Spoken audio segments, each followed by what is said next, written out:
Hello, I am Jignesh Makwan from Karunaniketan High School, Balasore. આજે આપણે unit 2 read 2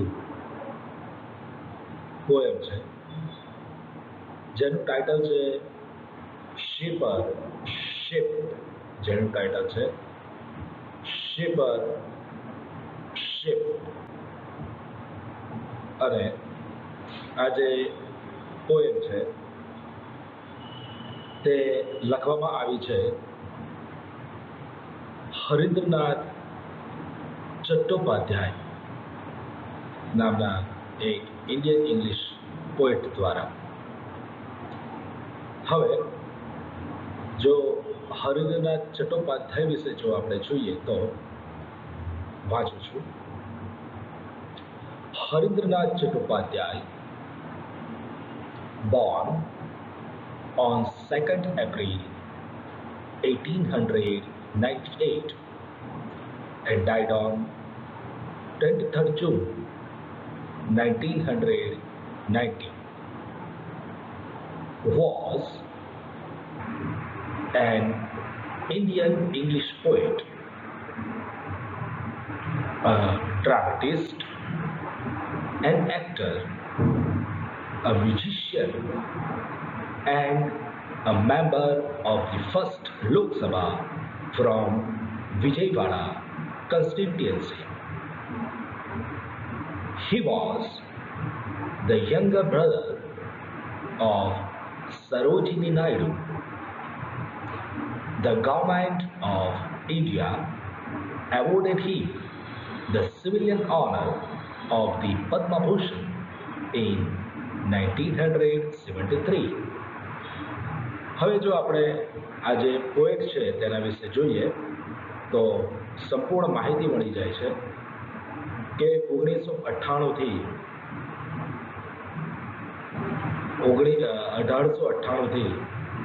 1990 સુધીનું એમનું જીવન, એટલે કે બહુ લાંબુ આયુષ્ય ભોગવેલું છે એમને. અને એની સાથે એક ઇન્ડિયન ઇંગ્લિશ પોએટ, ડ્રામેટિસ્ટ એટલે કે નાટ્યકાર, એક એક્ટર પણ હતા, મ્યુઝિશિયન સંગીતકાર પણ હતા. અને ભારતના જે પહેલા લોકસભાના ઇલેક્શન થયા એની અંદર વિજયવાડાની સીટ ઉપરથી એ ઇલેક્શન પણ જીત્યા હતા. અને સરોજિની નાયડુ, આપણે સરોજિની નાયડુનું નામ સાંભળેલું છે, ભારતના નાઇટિંગેલ કહેવાય છે. તો એમના યંગર બ્રધર, એમના નાના ભાઈ હતા. અને પદ્મભૂષણ એવોર્ડ એ એમને 1973માં એમનું જે સાહિત્ય માટેનું પ્રદાન છે એની માટે આપવામાં આવેલો હતો. તમે અહીંયા ઇમેજ જોઈ શકો છો, એમનો ફોટો જોઈ શકો છો, હરીન્દ્રનાથ ચટ્ટોપાધ્યાયનો. હવે આ જે પોએમ છે એ આમ વાંચવામાં સરળ લાગે છે, પણ એનો જે ગૂઢ અર્થ છે એ ઇઝી નથી, કારણ કે હરીન્દ્રનાથ ચટ્ટોપાધ્યાય એમને સમજવા મુશ્કેલ છે. એમનો જે ગૂઢ અર્થ છે જે પોએમમાં કહેવા માંગે એ થોડો ડિફિકલ્ટ હોય છે. એટલે આપણે એને સમજવા માટે પ્રયત્ન કરીએ. જે પોએમ છે એનું ટાઇટલ છે શિપર શિપ. શિપર શિપર એટલે કે ઘડનાર. શિપર એટલે ઘડનાર. શેપ ટુ શેપ એટલે શેપ આપવો, આકાર આપવો, ઘડવું. અને શેપર એટલે ઘડનાર. અને શેપ ઘડાઈ ગયો, એટલે કે જે વ્યક્તિ ઘડવાનો હતો એ વ્યક્તિ ઘડાઈ ગયો. જો અહીંયા જે વ્યક્તિ કશું બનાવવા માંગે છે એ ઈશ્વર દ્વારા કશું બની જાય છે. જોઈએ આગળ. હવે પોએમ શરૂ કરું છું. In days gone by. જો અહીંયા gone by, gone ગતું રહેલું, days દિવસો. જો પસાર થઈ ગયેલા દિવસો, ગતા રહેલા દિવસો એટલે કે ભૂતકાળના દિવસો. I used to be a potter. શું કહે છે? હો. અહીંયા આમ જો તો used to એટલે ટેવાયેલું હોવું, બરાબર છે? Grammatical function. Habitual action in the past, એમાં used to નો ઉપયોગ આવે, પણ અહીંયા થોડો અલગ અર્થ આપણે સમજીએ, કારણ કે પોએમ છે એટલે એકચ્યુઅલી ગ્રામરનો જે અર્થ છે એવું જ વાક્ય અહીંયા ના પણ બને એવું પોસિબલ છે. જો અહીંયા I used to be a potter. Potter એટલે કે કુંભાર. શું કહે છે? મારા ભૂતકાળના દિવસોમાં હું કુંભાર બન્યો. Who would અથવા તો કુંભાર હતો. Who would feel, અને એને એવું મહેસૂસ થતું હતું. જો અહીંયા ફીલ મહેસૂસ થવું, લાગણી થવી, બરાબર છે? કંઈક લાગવું, કંઈ મહેસૂસ થવું, કંઈ ફિલિંગ થવી, બરાબર છે? કોઈ ઘણી વખત આપણને પણ ફિલિંગ થઈ શકે, બરાબર? દુઃખ થાય છે તો એ ફિલિંગ છે. આનંદ થાય છે, બરાબર છે? It is also feeling. આ પ્રકારની feelings. Love is also feeling. તો અહીંયા a potter who would feel. જો હવે આગળ જોઈએ. his fingers આંગળીઓ mold the yielding clay. જો અહીંયા yielding વર્ડ, yielding એટલે ભીનું. માટી ભીની હોય ને તો ભીની માટી માટે એક વેટ ક્લે, WET, વેટ શબ્દ લઈ શકાય. વેટ ભીનું. અહીંયા એના માટે બીજો શબ્દ વાપરે છે વેટ, એના બદલે yielding એટલે ભીનું, લીલું. શું કહે છે? his fingers mold the yielding clay. Mould એટલે ઘાટ આપવો. મોલ્ડ એટલે ઘાટ આપવો. જોઈ લેજો, એ શબ્દ પણ લખી દેજો. ક્રિયાપદ છે મોલ્ડ, ઘાટ આપવો. his fingers mold the yielding clay. એમની જે આંગળીઓ છે એ ભીની માટીને ઘાટ આપતી હતી. to patterns on his wheel. Patterns એટલે જુદી જુદી ભાત, જુદા જુદા આકાર પણ લઈ શકાય. ઓકે, એમની જે આંગળીઓ છે એ જુદી જુદી ભાત, જુદા જુદા આકાર એને ઘાટ આપતી હતી. On his wheel. જુઓ, જે પોટરનું જે વ્હીલ હોય છે, કુંભારનું જે વ્હીલ હોય છે, એની માટે ગુજરાતીમાં શબ્દ છે ચાકડો. ઓકે, તો જે પોટરનું વ્હીલ છે, જે ચક્ર છે, જે પૈડું છે, એને આપણે ચાકડો કહીએ છીએ ગુજરાતીમાં. તો તેમની આંગળીઓ એ ચાકડા ઉપર એ જે ભીની માટી છે એને જુદા જુદા આકાર આપતી હતી. બટ ના, પણ અત્યારે થ્રુ વિઝડમ લેટલી બોર્ન. જો શું કહે છે? વિઝડમ એટલે કે ડાપણ. લેટલી, આમ લેટ એટલે મોડું, પણ અહીંયા આપણે શું અર્થ લઈશું? ધીમેથી. ઓકે, ધીમેથી. શું કહે છે? પણ હવે શું થાય છે? જે ડાપણ છે એ એમને ધીમે ધીમે જીતી જાય છે. કોને? આ જે કવિ કે જે પોટર બન્યા છે એમને ધીમે ધીમે ડાપણ જીતી જાય છે. એટલે કે એમનામાં ડાપણ આવે છે. એનો અર્થ શું સમજવાનો છે? કે એમનામાં ડાપણ આવે છે. That pride has gone away. અને એમનામાં ગર્વ હતો. જો અહીંયા that pride has gone away. દરેક વ્યક્તિને પોતે જે કાર્ય કરે છે એની ઉપર ગર્વ હોય છે. તો કુંભારને પણ ગર્વ હોય છે કે પોતાને જે આવડે છે એ કળા બીજે પાસે નથી. ઓકે, સરસ અને સુંદર માટીમાંથી આકારો કુંભાર બનાવી જાણે છે. અને અહીંયા શું કહે છે કે હું કુંભાર હતો ત્યારે મને ગર્વ હતો, પણ શું કહે છે કે હવે એ ગર્વ હેઝ ગોન અવે, જતો રહ્યો છે. ત્યાર પછી આઈ હેવ સીઝડ, જોઈ લેજો, સીઝ શાંત થઈ જવું, ટુ બી ધ પોટર, શું કહે છે હવે હું કુંભાર તરીકે શાંત થઈ ગયો છું. મારી અંદર જે હૃદયમાં કુંભાર હતો, જે કહેતો હતો કે ખાલી માટી પર બનાવવાના આકારો મને જ આવડે, એ કુંભાર હવે શાંત થઈ ગયો છે. And have learn to be the clay, અને હવે મેં માટી બનવાનું શીખી લીધું છે. એટલે કે હવે હું એવું નક્કી કરી દીધું છે કે હું માટી છું, હું કુંભાર નહીં પણ માટી છું. જો અહીંયા આ જે પોએમ છે એ 4 સ્ટેન્જામાં વહેંચાયેલી છે. એમાં જે ફર્સ્ટ સ્ટેન્જા છે આપણે ભણ્યા. હવે જેનો ગૂઢ અર્થ આપણે સમજીએ તો જે કોઈ પણ વ્યક્તિ, અહીંયા તમે જુઓ કે yielding ક્લે, ભીની માટી,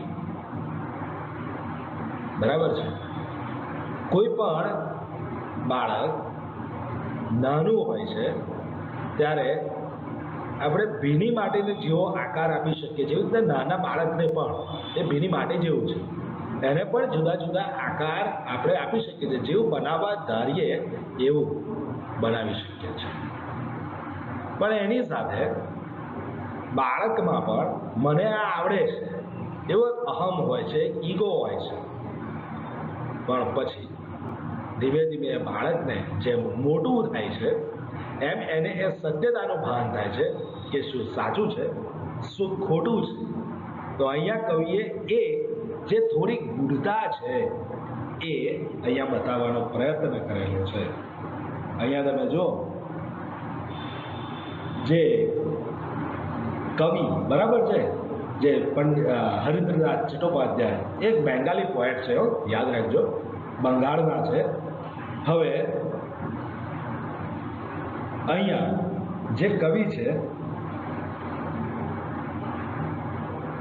એ અહીંયા આપણને એવું કહે છે કે હવે અહીંયા એન્ડિંગમાં શું કહે છે કે હવે હું માટી બની ગયો છું, અને આ એવી માટી છે કે જે ભીની છે, અને હવે જે ઈશ્વર હવે જેને જેવો આકાર આપશે એવો હું છું, એવું અહીંયા સ્વીકારી દીધું છે. શરૂઆતમાં, લાઈફની શરૂઆતમાં કંઈ પણ કાર્ય શરૂ કરે ત્યારે કોઈ પણ વ્યક્તિ એવો પ્રયત્ન કરે છે કે પોતે બહુ જ હોશિયાર છે, એના કરી જ લેશે, પણ પછી જ્યારે એને સત્યતાનું ભાન થાય છે ત્યારે એના મોંમાંથી શબ્દ નીકળે જ છે કે હું એ બન્યો જે ઈશ્વરે નક્કી કરેલું. કોઈને ડૉક્ટર બનવું હોય, એન્જિનિયર બનવું હોય, આઈએએસ ઓફિસર બનવું હોય, પણ બધા બની શકતા નથી. બધાને બનવું હોય છે, પણ એ છેલ્લે શું બને છે? જે એ જ બને છે જે ઈશ્વરે નક્કી કર્યું છે. તો અહીંયા આ જે સત્ય છે એ સ્વીકારવું રહ્યું, અને આ બાળકોને ખરેખર આ જે સત્ય છે એ સમજી શકે કે આપણે એ જ બનવાના છીએ, અથવા તો એ જ છે જે આપણને ઈશ્વર બનાવે છે. ઈશ્વર માટે આપણે ભીની માટી છે, અને ઈશ્વર એ આપણા જુદા જુદા આકાર નક્કી કરે છે અને આપણને એ બનાવે છે જે એ ઈચ્છે છે. આગળ બીજા સ્ટેન્જામાં જોઈએ.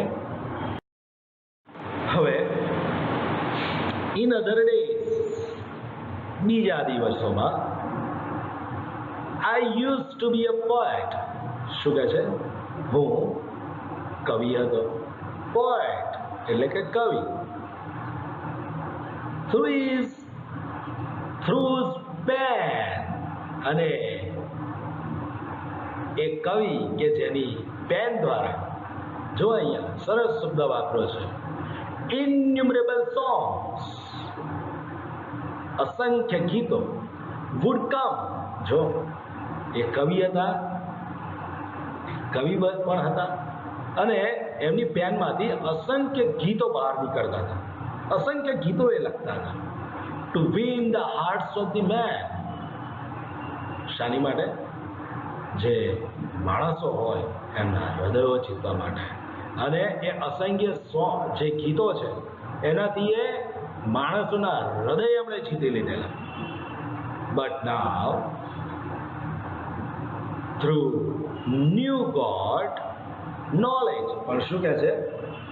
હવે જે મને નવું જ્ઞાન પ્રાપ્ત થયું છે, નોલેજ, જ્ઞાન, હવે મને જે નવું જ્ઞાન પ્રાપ્ત થયું છે, which I hadn't had so long. અને આ એવું જ્ઞાન કે જે પહેલા મારી પાસે નહોતું પણ હવે મારી પાસે આવી ગયું છે. તો આ જ્ઞાનથી શું થાય છે જોઈએ આપણે. નીચે લખ્યું છે, I have ceased to be the poet. શું કહે છે? હવે હું પોએટ તરીકે શાંત થઈ ગયો છું. And have learned to be the song. અને હવે મેં ગીત બનવાનું શીખી લીધું છે. એટલે કે શું કહે છે કે હવે મેં પોએટ બનવાનું છોડી દીધું છે અને હવે હું ગીત બની ગયો છું. જો અહીંયા સિમ્પલી તો આપણે જોઈએ તો પહેલા કવિ એ પહેલા પોતાની જે પેન છે એનાથી જે શબ્દો લખતા હતા, તો એનાથી એ શબ્દથી એ લોકોના હૃદય જીતતા હતા. પણ કોઈ પણ વ્યક્તિ હોય એ ક્યાં સુધી પોતાના શબ્દોથી સામેવાળાને જીતે? એક બાઉન્ડ્રી લાઈન, એક એલઓસી આવે છે કે જ્યારે એ એવું કરવામાં ફેલ જાય. કોઈ વ્યક્તિ એના શબ્દો દ્વારા આપણને ક્યાં સુધી પટાવી શકે? એક વખતે એ વ્યક્તિ કેવી છે, શું છે, એની સત્યતાનું આપણને ભાન થશે. બરાબર ને? તો હવે અહીંયા જે કવિ છે એ એવું કહે છે કે જ્યારે લોકોને મારા શબ્દોનું ભાન થયું ત્યારે મેં કવિ બનવાનું છોડી દીધું અને હું ગીત બની ગયો, એટલે કે શબ્દ બની ગયો. જો અહીંયા આ એક ગૂઢ રહસ્ય જે કવિ અહીંયા કહેવા માંગે છે, એક જે ડીપ મિનિંગ છે આ સ્ટેન્જાનો, જોઈએ આપણે કે જે કવિ છે એ કહે છે કે હું ફક્ત એક ગીત છું. અહીંયા એમનો બીજું કહેવાનો અર્થ એવો પણ થાય છે કે હું ફક્ત એક ગીત છું, એક શબ્દ છું કે જે ઈશ્વરે લખેલો છે. આપણે બધા એ ઈશ્વરનો શબ્દ છે, ઈશ્વરનો શબ્દ છે. We are nothing more than God. આપણે ઈશ્વરથી વધારે નથી. We are not more than God. આપણે ઈશ્વરથી વધારે નથી. ઈશ્વરે આપણને બનાવ્યા છે, ઈશ્વરે આપણને વાણી આપી છે, ઈશ્વરે આપણને ભાષા આપી છે.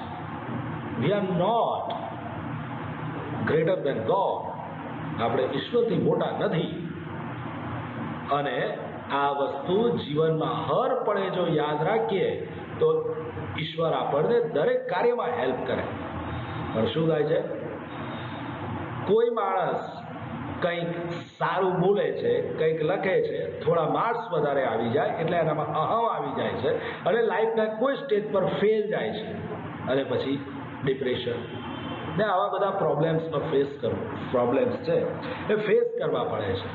પણ જો માણસ શીખી જાય કે ઈશ્વરથી વધારે હું કશું નથી અને મારા જીવનમાં એ જ થાય છે જે ઈશ્વરે ધારેલું છે, બસ ઈશ્વરને સ્વીકારતા થઈ જઈએ તો લાઈફમાંથી ઘણા બધા પ્રોબ્લેમ દૂર થઈ જાય. આગળ જોઈએ. I was a fashioner of swords. જો થર્ડ સ્ટેન્જર, ફેશનર એટલે અહીંયા મેકર, બનાવનાર, ઘડનાર, okay, designer, shaper. I was a fashioner. Fashioner એના મેં પર્યાય આપ્યા. I was a fashioner of swords. શું કહે છે? હું તલવારનો ઘડનાર હતો. In days that now are gone. એ દિવસોમાં કે જે અત્યારે જતા રહ્યા છે, એટલે કે ભૂતકાળના દિવસોમાં હું તલવારોનો ઘડનાર હતો, તલવારો બનાવતો હતો, તલવારો ઘડતો હતો. which on 100 battlefields. જો અહીંયા આજે પોસ્ટર છે, એમાં એક બેટલફિલ્ડનું દ્રશ્ય આવ્યું છે, જોઈ શકો છો. યુદ્ધો લડાતા હતા. આજે મેં બનાવેલી તલવારો છે, એનાથી યુદ્ધો લડાય. ગ્લિટર્ડ, ગ્લીમ્ડ એન્ડ શોન. જો અહીંયા શબ્દ ગ્લિટર એટલે પણ ચમકવું થાય છે, ગ્લીમ એટલે પણ ચમકવું થાય છે, શોન એટલે પણ ચમકવું થાય છે. ત્રણનો અર્થ એક જ, ચમકવું થાય છે. શું? ગ્લિટર્ડ, ગ્લીમ્ડ એન્ડ શોન. મેં અર્થ અહીંયા સમજી શકે. મેં બનાવેલી જે તલવારો હતી એ યુદ્ધ ભૂમિની અંદર ચમકતી હતી. બીજો અર્થ એવો કે મેં જે તલવારો છે એના દ્વારા જે યુદ્ધ ભૂમિમાં જે મારી બનાવેલી જે તલવારો છે એના દ્વારા વ્યક્તિ યુદ્ધ ભૂમિમાં પ્રદર્શન કરીને ચમકી ઉઠતા. But now I am brimming weak. અહીંયા પહેલા આ ત્રણ શબ્દ જોઈ લેજો. ગ્લિટર્ડ, ગ્લીમ્ડ અને શોન. ત્રણનો અર્થ એક જ છે, ચમક. But now I am brimming with. Brim with ઉઝરડા પડવા. શું કહે છે? પણ હવે મને પણ ઉઝરડા પડી ગયા છે. મને પણ ઉઝરડા પડી ગયા છે.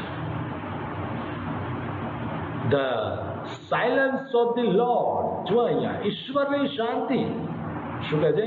પણ મને ઈશ્વરની શાંતિ, મને ઉજરડા પડી ગયેલા. મારા જે કાર્યો છે એના દ્વારા મને ઉજરડા પડી ગયેલા, દુઃખ થયું. The silence of the lord. પણ જે ઈશ્વરની જે શાંતિ છે એ મને જ્યારે પ્રાપ્ત થઈ, I have ceased to be sword maker. અને એ દિવસે જે તલવારનો ઘડવૈયો હતો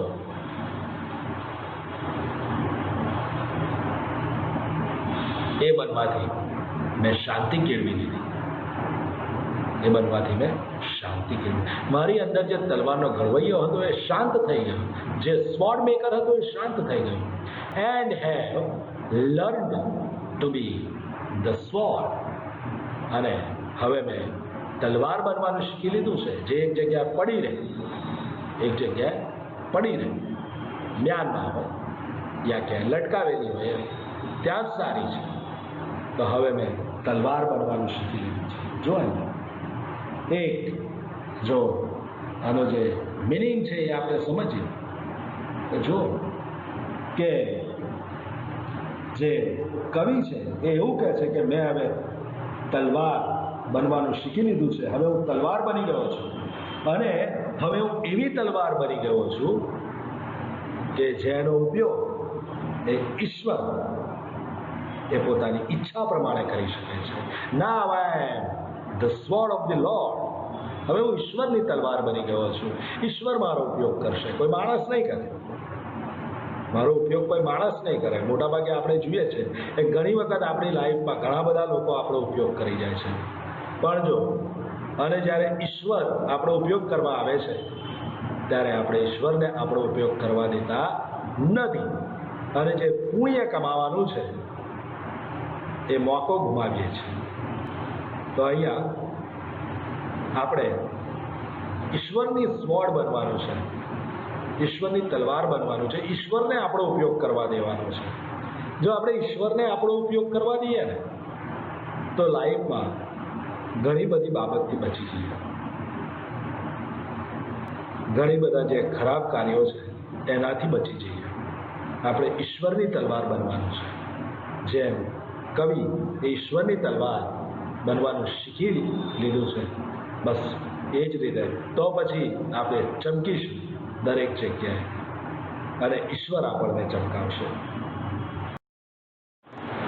In bygone days, વીતી ગયેલા, પસાર થઈ ગયેલા દિવસોમાં, I used to be a dreamer. શું કહે છે? હું એક સપનું જોનારો હતો. ડ્રીમર, ડ્રીમ એટલે સ્વપ્ન. જોઈ, ડ્રીમ એટલે સ્વપ્ન. ડ્રીમર, જે વ્યક્તિ સ્વપ્ન જુએ છે એ કોણ છે? ડ્રીમર એટલે સ્વપ્ન જોનાર. મને સ્વપ્ન આવ્યું તો હું ડ્રીમર છું. હવે અહીંયા અ ડ્રીમર હુ વુડ હર, જોઈ લેજો, હર એક એનો અર્થ જોરદાર ઘા પણ કરી શકીએ, બીજું બૂમ પાડવી પણ કરી શકીએ. ઓકે, તો જે ડ્રીમર છે એ અ ડ્રીમર હુ વુડ હર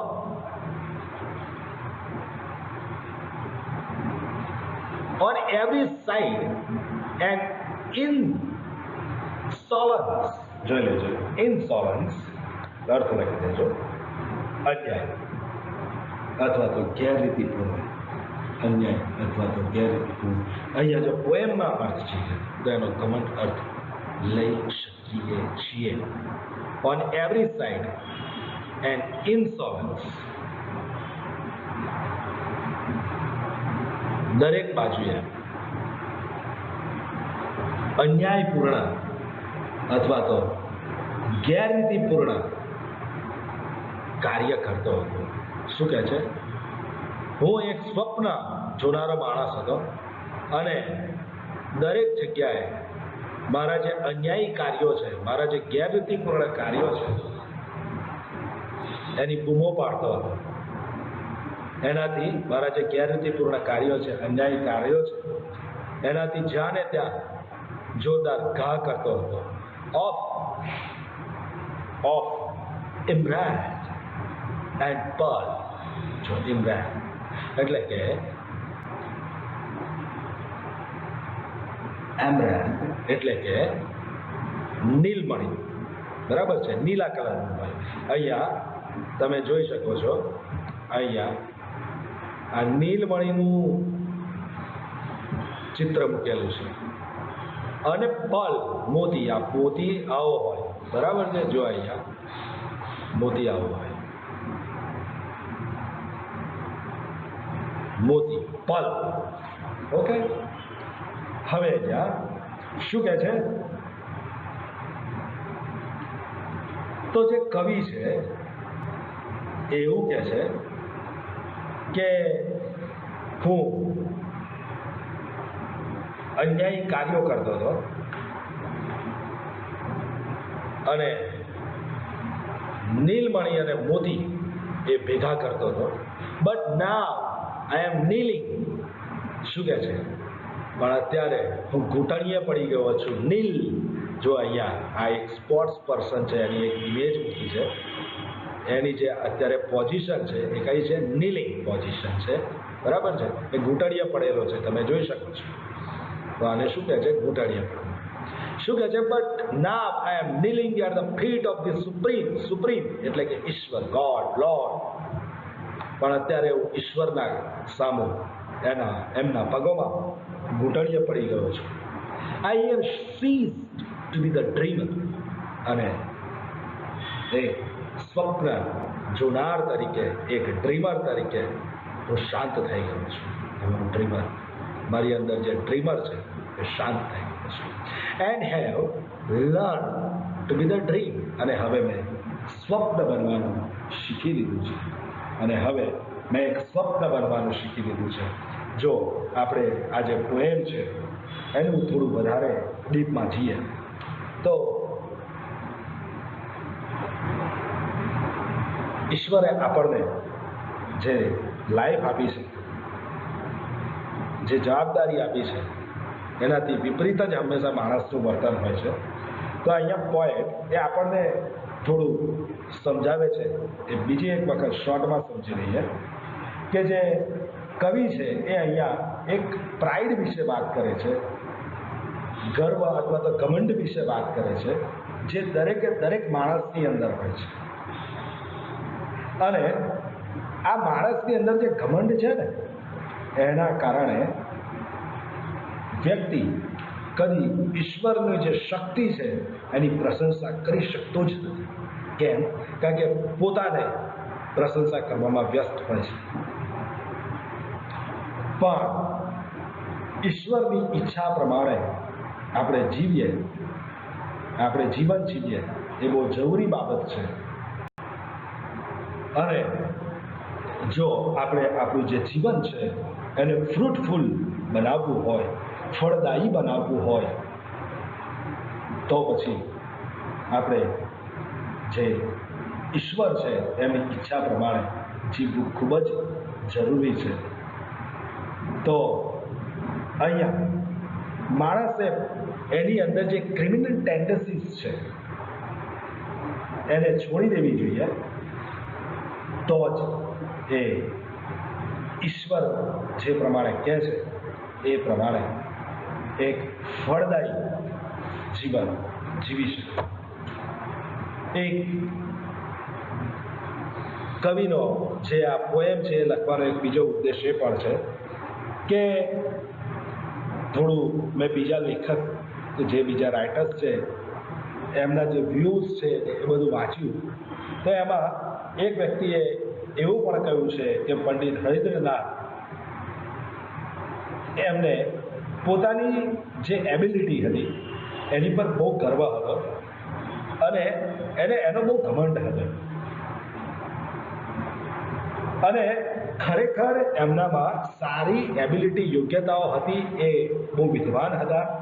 પણ એમણે શું કર્યું, પોતાની જે અમુક કોઈ કાર્ય એના દ્વારા થોડું સેલ્ફ ડિસ્ટ્રક્શન જેવું થોડું થઈ ગયું. અને અહીંયા આ જે પોએમ છે એમાં એ ફ્રેન્કલી નિખાલસપણે પોતાએ આજે કોઈ તુચ્છ કાર્ય થઈ ગયા, બરાબર છે, કંઈ તુચ્છ ભૂલ થઈ ગઈ એ અહીંયા ઉમેરી કે થોડું અભિમાન થઈ ગયું, બરાબર છે. અને એ અભિમાનના કારણે એમને નિષ્ફળતા મળી, એમને ફેલિયર મળી. તો આ જે પોએમ છે એના પરથી આપણે એટલું જ શીખવાનું કે જે 4 સ્ટેજીસ અહીંયા બતાવ્યા છે, બરાબર છે, પણ એમાં જે સાર છે એક જ છે કે અભિમાન નહીં કરવાનું, પ્રાઉડ નહીં કરવાનું. જે ઈશ્વર આપણને બનાવવા ઈચ્છે છે, ઈશ્વરની ઈચ્છા પ્રમાણે રહેવું. Thank you.